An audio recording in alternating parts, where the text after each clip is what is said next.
impossible. Zero Sugar Chobani is here. Zero Sugar Chobani has zero sugar? Zero sugar. Define zero. And it's lactose free. Naturally. And 60 calories? Impossibly delicious. Impossible. Have you ever drank something sweet and realized it had no calories? If so, you were probably drinking something with an artificial sweetener. Artificial sweeteners typically have the same taste as natural sugars, however, their metabolic rates differ. They affect body weight and glucose homeostasis differently because of the physiological processes. Some of these processes are gut microbiota, reward system, adipogenesis, and insulin resistance and secretion. Artificial sweeteners are some of the most common additives in food and drinks in America today. They are present in over thousands of products such as dairy products, baked goods, soft drinks, bubble gum, and more. Additionally, they are only increasing in use. They are 300 to 600 times sweeter than natural sweeteners and have a variety of tastes with little to no calories. As a result, they have become increasingly more common since they require very little substance to reach the same sweet taste preferences. Many individuals today with diseases, diets, preferences are choosing artificial sweeteners because of their low-calorie benefits. In 1879, the first artificial sweetener was discovered accidentally by Konstantin Fallberg at the Johns Hopkins University. When he noticed the sweet taste on his hand when he worked with benzoic sulfamide, it was named saccharin. Saccharin is a 1,2-benzylthiazole having a keto group at the 3' position and an oxo substituent at the 1 position. It is an odorless crystalline powder that is soluble with an intense sweetness. It is synthesized through chlorosulfonation of toluol. Then it is treated with ammonia and terminal oxidation. In 1907, saccharin was banned by Harvey Wiley, who was head of the chemical division of the U.S. Department of Agriculture, for the potential toxicity in humans. This was reversed by President Roosevelt at the beginning of World War I. The introduction of artificial sweetener Cyclamate, discovered accidentally in 1937 by a University of Illinois grad student who was working on a fever-reducing drug, became increasingly popular. By 1968, Cyclamate was the most popular artificial sweetener in America, with 17 million pounds being consumed every year. Since then, Cyclamate was banned by the FDA for producing bladder cancer in lab rats. From that point onward, artificial sweeteners such as aspartame, sucralose, stevia, and erythritol have increased in popularity and continue to be used in the food industry today. Artificial sweeteners are currently categorized by their nutritive benefits. Nutritive sweeteners provide the body with calories in the form of carbohydrates. Some examples include high fructose syrup and aspartame. Non-nutritive sweeteners are alternatives that add little to no calories to your diet. Some examples include sucralose and stevia and erythritol.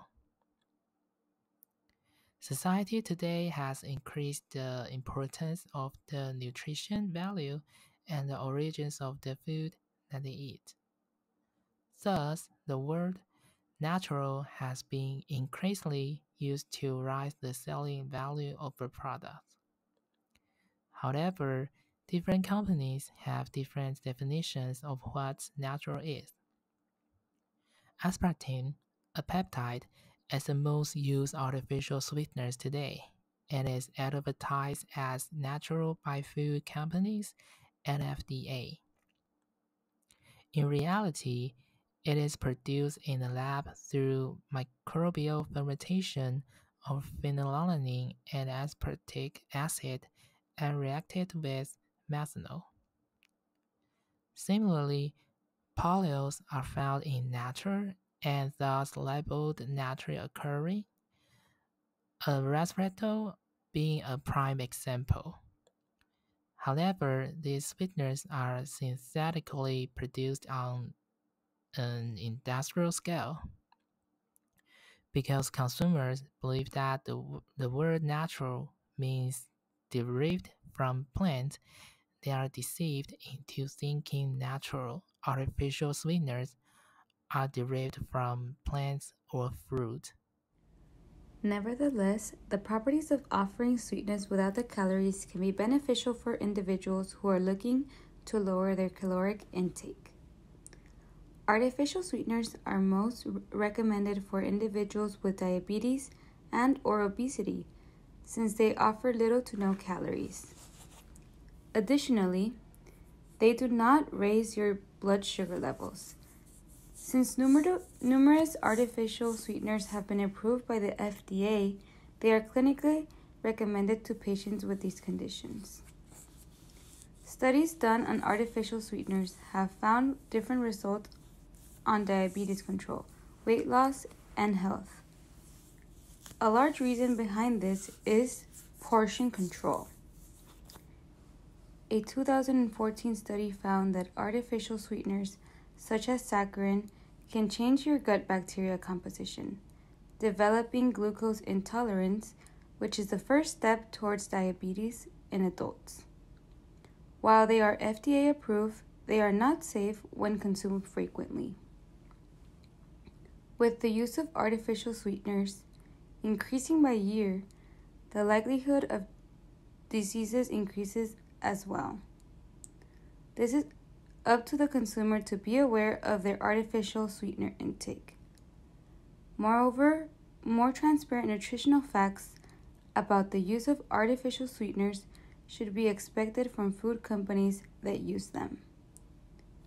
Thus, further research should be made before labeling artificial sweeteners as natural and deeming them as safe.